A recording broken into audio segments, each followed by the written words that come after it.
Welcome to The Right Take. I'm Mark Tapson. In a recent interview, comedian Sarah Silverman complained about a former boyfriend whose patriotism and respect for the Stars and Stripes made her extremely uncomfortable. "Hey, I love America too," she insisted, "just not above, like, all other places in the world." This is a common refrain among progressive celebrities and progressives generally, who recoil from PDP, or public displays of patriotism, like a smelly diaper. They're terrified by the chant, "USA! USA!" and they equate any degree of nationalistic pride with full-bore Nazism, and they don't believe America is exceptional. Their attitude about American exceptionalism is summed up by President Obama, who once said he believes in it much like Greeks probably believe in Greek exceptionalism, and the British probably believe in British exceptionalism. Their attitude is summed up by documentary filmmaker Michael Moore, who said, "American exceptionalism is so dangerous, we should be inoculated against it." Their attitude is further summed up by a monologue screenwriter Aaron Sorkin wrote for his newsroom character Will McAvoy, apparently modeled after Keith Olbermann.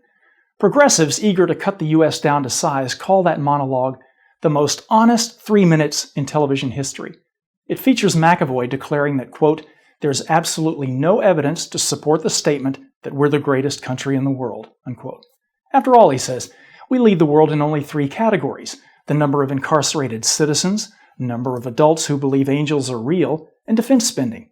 Notice the shots he took there at what progressives consider our supposed mass incarceration of minorities, the Christians they despise who cling to religion, and our military, which progressives would rather scrap and replace with a giant campfire around which we and our misunderstood enemies can hold hands and sing Kumbaya. Of course, it's a mistake to look to celebrities and screenwriters for an understanding of anything apart from fame and screenwriting, and like whole generations of young people over the last 50 years, they've been taught that the history of America is nothing more than slavery and racism and imperialism. Nevertheless, we live in a celebrity-saturated culture which exerts a tremendous degree of influence, so it's necessary to push back against their ignorance and anti-Americanism. Progressives like Silverman and Moore and Sorkin don't believe America is exceptional because they don't understand what American exceptionalism is, or why we even feel the need to be number one. Why can't we all just be cosmopolitan citizens of the world, celebs wonder innocently?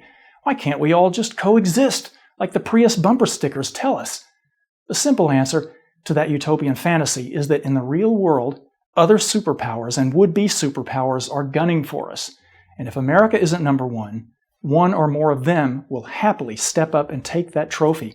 And when that happens, America will cease to be a beacon of freedom, prosperity, and promise to the world. Will China be that beacon? Russia? Iran? Can we trust them to coexist? Our exceptionalism isn't about topping the list in every conceivable category. America is and always has been exceptional because of our unique national character, our unique role in history, and most of all, the freedoms enshrined in our unique Constitution. We're the greatest country in history because of the promise of those freedoms, because of the prosperity that flows from that liberty.